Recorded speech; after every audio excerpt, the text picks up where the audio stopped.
Hi, welcome to Mr. Otter Studio. Today we are going to be painting 3 simple pine trees. I will show you how to paint a pine tree from the bottom up, from the top down, and doing it using dots, kind of. And I'm making this tutorial as a response to the many questions I've had on my how to paint a simple landscape video on the pine tree. It seems like a lot of you struggled with that pine tree, and as I've watched it over, I realized I didn't really explain it completely. So in this tutorial, I'll just show you very simply how to do it. This is a great tutorial for beginners. If you are a beginner, you want to make this a little bit more simple, use one color. Don't include as many details as I'm including. If you're more advanced, then you want to try to use multiple colors. These are the supplies that you need. You need watercolor paper, watercolor paints. You need a paintbrush, and I'm just using a number 4 round, but you could use a number 4, 6, just one with a little bit of a finer point, some water, and a paper towel. All right, let's get started. So the first thing I'm going to do is mix up a few colors in my tray. Again, if you're beginning, you might just want to mix up one color. I'm going to mix up a few different ones just so I have different puddles to draw from.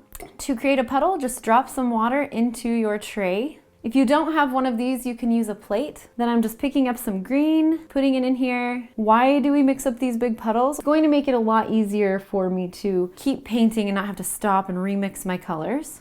And it might look really dark. When you test it out, it's not as dark as it looks.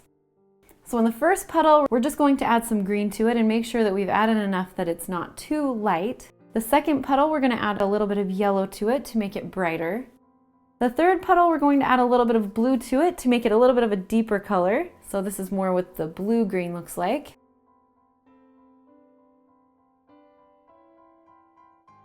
And then in this last one, I'm going to add a little bit of brown to it. And I might not even use all of these puddles. I'm just mixing them up just in case. So here is it with the brown. So the brown kind of makes it more of a foresty green. So this is with brown, with blue, just the green, and with a little bit of yellow. So now that we have these colors mixed up, we have a bunch of greens. Let's go ahead and start painting these trees. If you're left-handed, go ahead and move all of your paints to the left side and your water and your paper towel.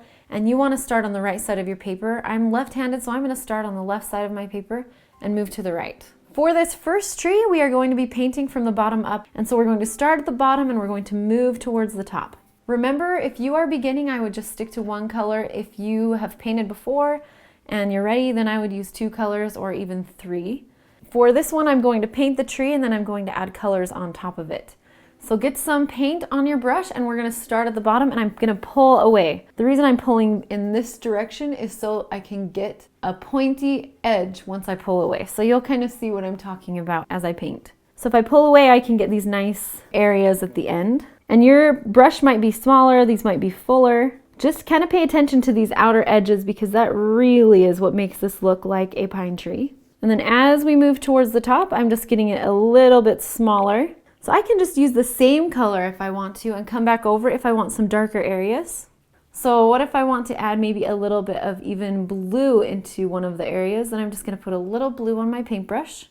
And then I'm just going to add it into the shadow. Just see where it's already wet. You can paint it right over it. If I want it to be a little lighter, I just blot my brush off, rinse it off, and then I can kind of come around these edges and soften it up just a little bit if it's a little bit too much. You don't have to do this step. You can just leave it as it was. And you can see now at least I have just a little bit of depth in this tree. And then I'm going to add just a tree trunk at the bottom. Dip my paintbrush. I'm picking up some of my green, mixing it with the brown. I don't want it to be too dark, so I'll blot it on my paper towel. And then I will add some of that brown to the bottom of my tree just to create a tree trunk. And it's okay if it starts to bleed up into your tree. Sometimes it actually looks really cool when that happens. And then we'll just create kind of a shadow under here. Rinse your brush off, blot it off, and then you can just kind of fade this out at the bottom. If you want to do this, you don't even have to add this part at all. So that is from the bottom up.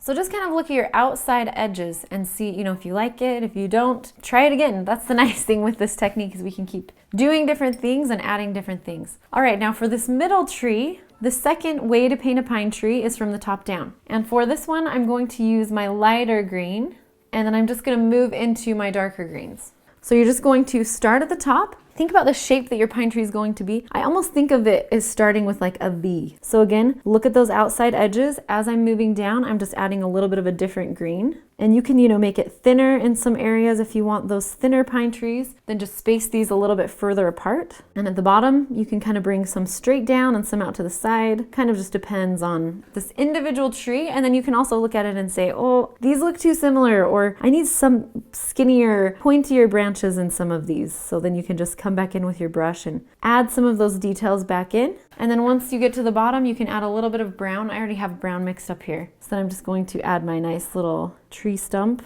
And you can end it there, or you can rinse your brush off, blot it off, and then you can just fade it out if you want more of a shadow. So that is from the top down. And again, you can make this fuller. You can also come back over it and add a little bit more dimension if you would like to add some more details. This last technique is where we are going to be using almost like dots to create our pine tree. I really like using this technique. I think it's really fun, and I also think that it has kind of a cool effect. All right, so this green I'm using is the brown mixed with green. It's more of a foresty green. Make sure you have a lot of it on your brush. We are going to be starting using dots. Now, these two trees, we kind of painted so they're angling down to the ground. So nice full branches that are weighing it down and moving in this direction. This next tree is going to be angled up towards the sky. So the branches are going up instead of going down. So as we paint this, think of the branches as going up and kind of think of them as being in layers. So we're going to start, and we're just going to start by making these dots. So this is just a different type of pine needle. They could be connected, they might not. The bottom ones aren't as angled, but as we start to move up, this is my next level, they are starting to move towards the top. Now just try to picture where the middle of your tree is as you're doing this to make it a little bit easier. And also, I might just completely skip the middle and add this next section. And then if I feel like it's gotten too triangular, I can also add some adjustments in there as well. Okay, or I can add some different pieces on the side. Now, after we create this part of the tree, and you might want to connect some of these branches, just look at it and see, if you need to add anything else to it. I'm going to dip my paintbrush right into that green and add a little bit of brown. And then you're just going to put your tree trunk up through the tree. So decide where you want it to be, how wide you want it to be, and then you can bring it up through the tree. So in these spaces, go ahead and just fill it in with that brown color. And you might see it in some areas and you might not. Now, don't worry, we're gonna blend this in.